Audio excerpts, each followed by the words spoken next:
Thomas the Tank Engine knows how to handle trucks, but the first time he had to pull them wasn't easy.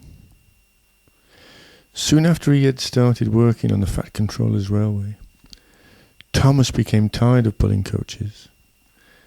"I want to try something different," he would puff noisily to the engines in the shed every night. The other engines didn't take much notice. They knew Thomas was young and had a lot to learn. One night, Edward was next to Thomas in the shed. Edward was a kind old engine and felt sorry for Thomas. "I've got some trucks to pull tomorrow," he told Thomas. "If you want, you can take them and I'll pull your coaches instead." "Oh, thank you," Edward peeped Thomas happily. And all the engines got a good night's sleep at last.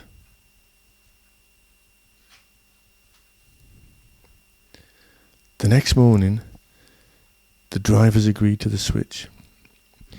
Thomas puffed off to find Edward's trucks. He didn't know that trucks were silly, noisy things. They loved to play tricks on engines that didn't know how troublesome they were. Edward knew all about the trucks. He warned Thomas to be careful, but Thomas was too excited to listen. Thomas waited impatiently while he was coupled up to the trucks. When the guard blew his whistle, Thomas quickly peeped in reply and began to puff away. But the trucks didn't want to go. "Oh, oh," they screeched, "wait." But Thomas wouldn't wait. Come on," he replied, giving them a hard little bump. "Ouch," cried the trucks, as Thomas pulled them onto the main line.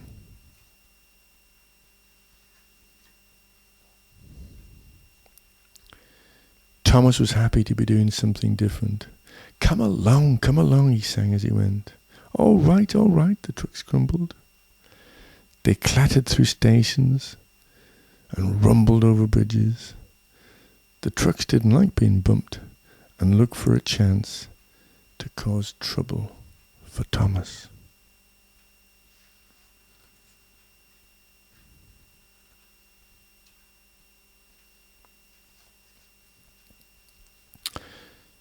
Thomas soon came to the top of Gordon's Hill. "Steady now," warned his driver, as he shut off steam and put on the brakes. "We're stopping," called Thomas. No, the truck said naughtily. Go on.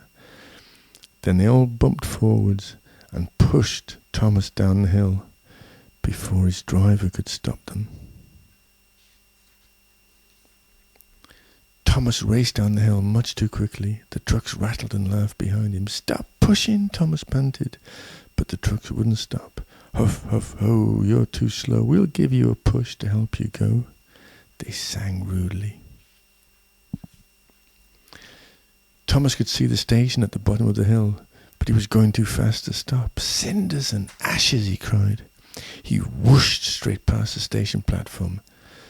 The people waiting there were quite surprised to see a little blue engine going so fast with a train of laughing trucks. At the points ahead, Thomas could see that the line split into two tracks. He had an idea. Luckily the way was clear as he tamed off the main line and into the goods yard. Oh dear, Thomas groaned as he skidded along the rails. His brakes screeched, his axles tingled. At the far side of the yard were the buffers. At the end of the track, Thomas was going to crash. "I must stop," Thomas said, and his driver applied the brakes even harder. The buffers were getting closer and closer. Thomas closed his eyes tight shut. But there was no crash. Thomas opened one eye carefully. He had stopped just in front of the buffers, but next to the track was the Fat Controller, looking very cross. "Why did you come in so fast, Thomas?" the Fat Controller boomed. "I didn't mean to," Thomas explained meekly. "The trucks pushed me down the hill." "You've got a lot to learn about trucks, little Thomas," the Fat Controller told him. "You must find a way to make them behave. Then you'll be a really useful engine." "Yes, sir," Thomas promised. The next day, Edward showed Thomas how to pull the trucks properly and keep them in line when they played their naughty tricks. Thomas even stopped pumping them except when they misbehaved. And from then on, Thomas never complained about his coaches.